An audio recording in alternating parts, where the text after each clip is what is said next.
Hello guys, आप देख रहे हैं फ्लाइंग करियर पॉइंट। दोस्तों, आप सभी का हमारे चैनल पे बहुत बहुत स्वागत है। दोस्तों, हम लोग बौद्ध संगीति और जैन संगीति प्राचीन इतिहास के स्रोत के रूप में हम लोग ये अभी अध्ययन कर रहे थे इससे पहले की वीडियो में। तो हम लोग आगे जो है इसका जो है इसी में हम लोग अभी और जोड़ेंगे कि बौद्ध संगीति में और कौन कौन से ग्रंथ हैं। तो आइए देखते हैं बौद्ध संगीति में महात्मा बुद्ध के परिनिर्वाण के बाद इसमें बहुत कई संगीतियाँ हुई थी। मुख्य रूप से 4 संगीतियाँ हुई थी। इन 4 संगीतियों के बाद जो बौद्ध संगीतियों के आयोजन के बाद इसमें से कुछ ग्रंथों का संकलन किया गया। तो ये जो ग्रंथ संकलित किए गए इनमें से मुख्य रूप से जो त्रिपिटक के रूप में इसको संग्रहित किया गया। तो बौद्ध संगीतियों में महात्मा बुद्ध के जो उपदेश थे, जो उनकी धार्मिक विचार थे और जो धार्मिक उपदेश थे उनको संकलित किया गया। इसमें मुख्य रूप से जो 3 पिटक का संकलन किया गया, सुत्त पिटक, दूसरा है विनय पिटक और तीसरा है अभिधम्म पिटक। इस प्रकार से 3 पिटक को संकलित किया गया महात्मा बुद्ध के परिनिर्वाण के बाद संगीतियों के आयोजन में। तो अब पहला देख लेते हैं सुत्त पिटक क्या है। सुत्त पिटक का शाब्दिक अर्थ है धर्म उपदेश, यानी कि सुत्त पिटक का मतलब जो धार्मिक उपदेश दिए जाते थे, उन धार्मिक उपदेशों में जो बहुत सारी बातें बताई जाती थी, उन बातों को एक जगह इकट्ठा करके संकलित कर लिया गया और उसको एक ग्रंथ का रूप दे दिया गया।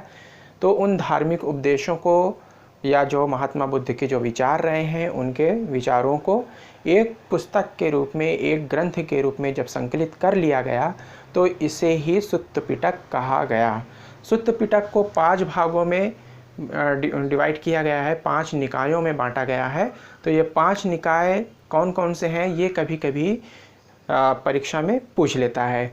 तो आप लोग जो है इन 5 निकायों को, यानी कि जो सुत्त पिटक के जो 5 खंड हैं, इन 5 खंडों के नाम आप लोग याद कर लीजिएगा, क्योंकि ये अक्सर किसी ना किसी एग्ज़ाम में ज़रूर पूछ लेता है। तो हम लोग जो है यहाँ पर एक एक करके देखेंगे कि कौन कौन से हैं। पहला है दीघ निकाय। देखिए यहाँ पर जो है दीघ शब्द का इस्तेमाल हुआ है, जो कि हिंदी में दीर्घ शब्द का इस्तेमाल होता है। तो जो उस समय पाली भाषा चलती थी, तो पाली भाषा में दीर्घ की जगह दीघ शब्द का इस्तेमाल हुआ है। तो इस प्रकार से हम लोग जो है याद करेंगे। पहला है दीघ निकाय, दूसरा है मध्यम निकाय और तीसरा है संयुक्त निकाय, चौथा है अंगुत्तर निकाय और 5वां है खुद्दक निकाय। तो इस प्रकार से ये 5 भागों में या 5 खंड के रूप में इसको सुत्त पिटक को डिवाइड किया गया है या 5 खंड के रूप में इसको लिखा गया है। तो इस प्रकार से हम लोग ये 5 निकायों के नाम याद रखेंगे, ये अक्सर एग्ज़ाम में पूछ लेता है। तो पहला है दीघ निकाय, दूसरा मध्यम निकाय, तीसरा है संयुक्त निकाय और चौथा है अंगुत्तर निकाय और 5वां है खुद्दक निकाय। ठीक है। इसके बाद हम लोग अब इसके बाद पढ़ेंगे विनय पिटक के बारे में। तो चलिए आइए विनय पिटक देखते हैं। विनय पिटक में क्या है। सुत्त पिटक को बौद्ध धर्म का इंसाइक्लोपीडिया भी कहा जाता है। इसके बाद अभी हम लोग पढ़ेंगे आगे विनय पिटक नंबर 2। विनय पिटक जो ग्रंथ लिखा गया है, इस पिटक में मठ में निवास करने वाले लोग जो थे, उस समय जो मठ में निवास करते थे, उनके अनुशासन के लिए बहुत सारे नियम कानून बनाए गए थे। तो ऐसे नियम कानूनों का जो एक संकलन रहा है, उस संकलित ग्रंथ को विनय पिटक कहा गया है। तो अनुशासन संबंधी नियम बनाए गए थे और ये पिटक 4 भागों में ये भी विभक्त है, यानी कि इसके भी 4 खंड हैं। ठीक है ना। तो कौन कौन से खंड हैं। पातिभोख पहला खंड है, दूसरा खंड है सुत्त विभंग और तीसरा है खंदक, चौथा है परिवार। तो विनय पिटक के ये 4 खंड हो गए। अब इसके बाद तीसरा जो है देख लेते हैं पिटक कौन सा है। तीसरा पिटक है अभिधम्म पिटक। ठीक है। तो अभिधम्म पिटक में क्या कहा गया है कि बौद्ध मतों की धार्मिक व्याख्या की गई है। बौद्ध धर्म में ऐसी मान्यता है कि तीसरी बौद्ध संगीति जो कि अशोक के टाइम पर, अशोक के काल में या अशोक के समय में संपन्न कराई गई थी, जिसका आयोजन इसके जो यानी कि अध्यक्ष रहे हैं, इनका नाम था मोगली-पुत्त तिस्स। ये आप लोग याद रखिएगा कि तीसरी बौद्ध संगीति जब हुई थी तो उसके अध्यक्ष कौन रहे हैं, तो ये मोगली-पुत्त तिस्स इसके अध्यक्ष रहे हैं। तो इस प्रकार से यहाँ पर ये तीन पिटक हो गए बौद्ध धर्म के, 3 पिटक। इनसे काफ़ी इतिहास की जानकारी मिलती है। इसके बाद अब हम लोग 3 पिटक और भी हैं जिनके विषय में हम लोग देखेंगे, जैसे कि दीपवंश,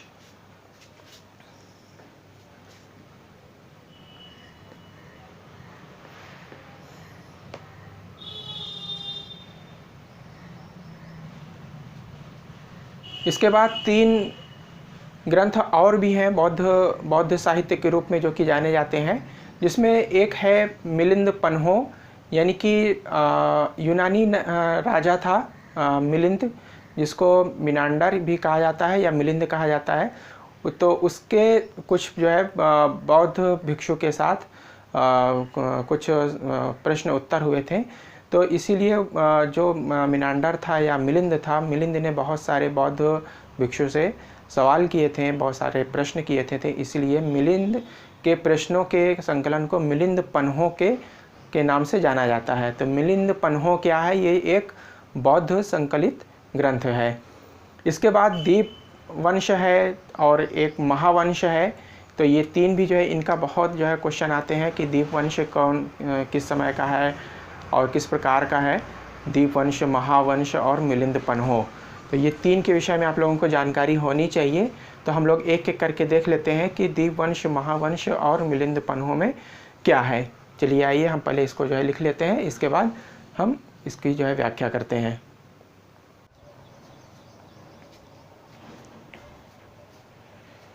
इसके बाद मिलिंद पन्हो के बारे में देखते हैं।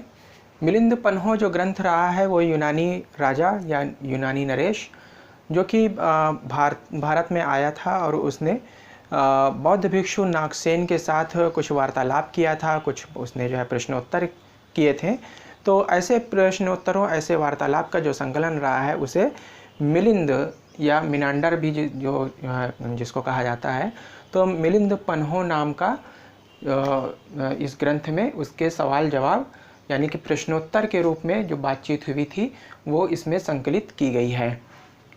इसके बाद है दीपवंश, लगभग 4वीं शताब्दी ईस्वी में लिखा गया ग्रंथ। सिंघल द्वीप यानी कि श्रीलंका, सिंघल द्वीप ये जो है पूछ लेता है दीपवंश किससे संबंधित है, तो सिंघल द्वीप यानी कि श्रीलंका के जीवन पर प्रकाश डालता है, वहाँ के जो जनजीवन रहा है। फिर महावंश आ जाते हैं। महावंश को भदंड महानामा के द्वारा लिखा गया है, उन्हीं के द्वारा रचित है।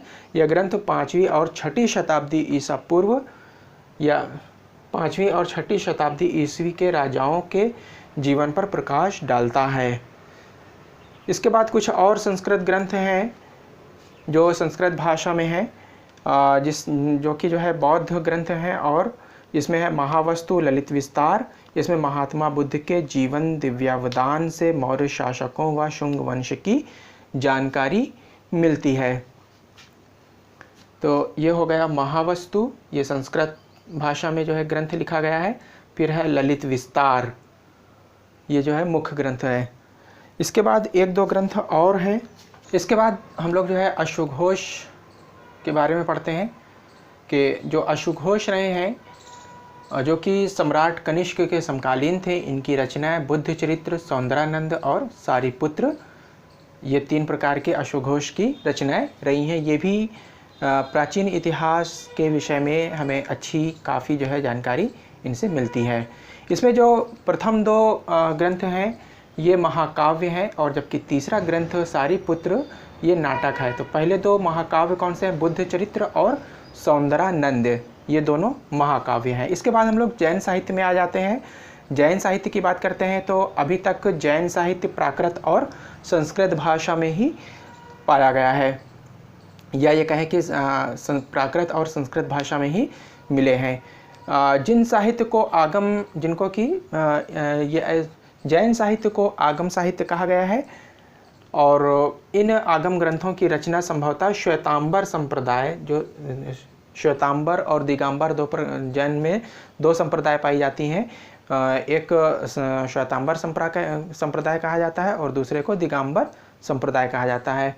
तो इसमें से जो श्वेतांबर संप्रदाय हैं, इन्होंने आगम ग्रंथों की रचना की है। इनकी संख्या 12 है। पहला है